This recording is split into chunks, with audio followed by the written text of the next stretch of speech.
रामायण की रचना महर्षि वाल्मीकि ने की थी और जैसा कि आपको मालूम है कि रावण का बेटा मेघनाद था।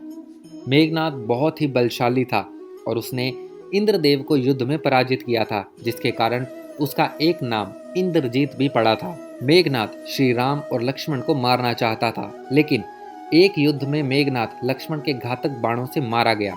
लक्ष्मण के बाण से मेघनाद का सर धड़ से अलग हो गया। मेघनाद की मृत्यु की खबर उसकी पत्नी सुलोचना को देने के लिए श्री राम ने उसकी एक भुजा को बाण की सहायता से महल में पहुंचा दिया। मेघनाद की भुजा को देखते ही उसकी पत्नी पहचान गई, लेकिन उसे विश्वास नहीं हो रहा था।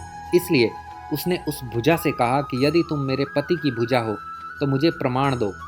सुलोचना की बात सुनते ही भुजा ने हरकत करना शुरू कर दिया। उस भुजा ने खड़िया से लक्ष्मण की प्रशंसा में कुछ शब्द लिख दिए, जिसके बाद सुलोचना को विश्वास हुआ कि उसके पति वीर गति को प्राप्त हो गए हैं। पति की मृत्यु के बाद सुलोचना भी उनके साथ सती होना चाहती थी। इस बात को सुनकर रावण बोला कि वो ऐसा ना करे। तभी वहां मौजूद मंदोदरी ने कहा कि तुम राम के पास जाओ, वो बहुत दयालु है। उसके बाद सुलोचना राम के पास गई। सुलोचना ने श्री राम से कहा कि उसके पति का सर उसे दे दे ताकि वो उसके साथ सती हो सके। सुलोचना की बात सुनकर वहां स्थित सुग्रीव को इस बात का विश्वास नहीं हुआ कि कटी हुई भुजा लक्ष्मण का गुणगान कैसे कर सकती है, और उसने सुलोचना से कहा, मैं तुम्हारी बात तभी सत्य मानूंगा जब यह कटा हुआ सर मेरे सामने हंसने लगेगा।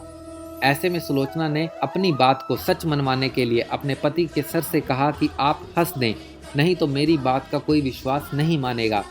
ऐसे में कटा हुआ सर जोर जोर से हंसने लगा। इसके बाद सुलोचना अपने पति के सर को लेकर वहां से चली गई।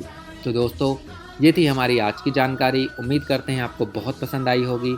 अगर ये वीडियो आपको पसंद आई है तो प्लीज़ इसे लाइक कीजिए, शेयर कीजिए, हमारे चैनल को सब्सक्राइब कीजिए और अपने सुझाव हमें कमेंट बॉक्स में भेजिए। धन्यवाद।